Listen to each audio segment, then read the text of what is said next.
This is the Metro Weekly podcast.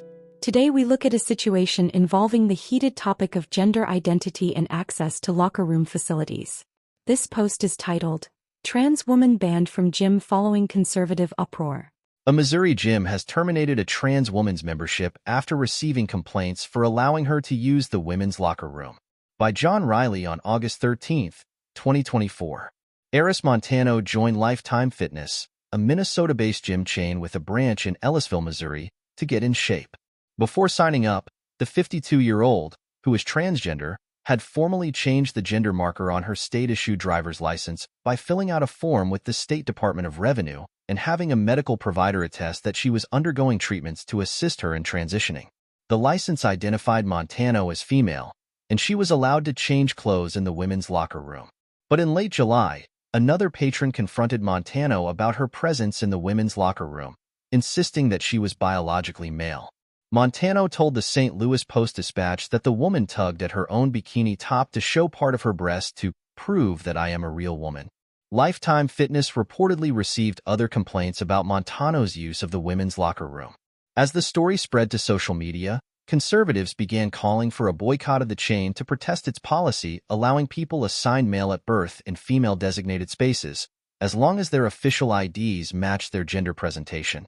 One state lawmaker, Representative Justin Sparks, Republican of Wildwood, called a press conference to demand an investigation into the gym's policies, claiming it was necessary to ensure the safety of women and girls who might be present in the locker room.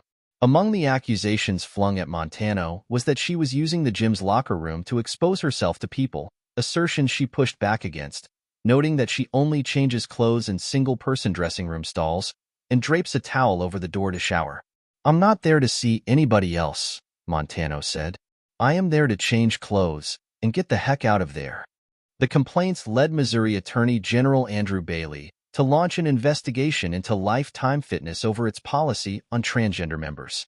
He cited Missouri case law indicating that a male's presence in a female public restroom constitutes criminal trespass, accusing the gym of potentially enabling criminal behavior.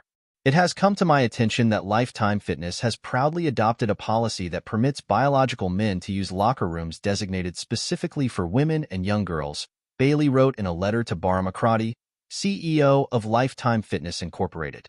Even more concerning is the fact that instead of taking the safety concerns from your gym members seriously, you rudely correct them and insist they call this biological male by the correct pronouns. While it might be considered fashionable in certain corporate boardrooms to pretend that biology is irrelevant, the American heartland still lives in reality.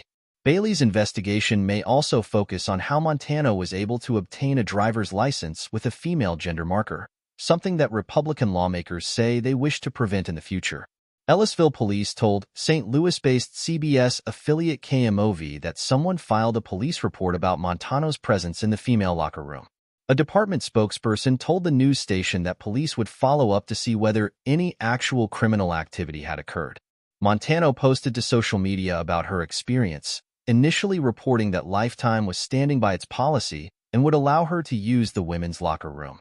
Last Monday, however, the gym received screenshots of posts from Montano's X account that they perceived as threatening. The gym terminated her membership and escorted her out of the facility.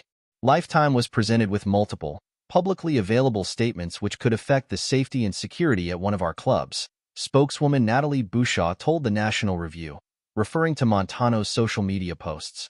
"We swiftly took action, and this individual is no longer a member of Lifetime." Montano, whose social media posts are filled with various stream-of-consciousness musings about a variety of topics, including transitioning, trans identity, religion, and politics, defended her posts. She later wrote that Lifetime Fitness just decided to solve their trans girl in the locker room problem by misreading my remarks today as threats of violence rather than threats of lawsuits and terminating my membership and having the police walk me out. Thanks for listening. Read more stories like this by visiting metroweekly.com. And if you enjoyed these stories, please hit like, comment, follow, and subscribe. We appreciate your effort to help us grow.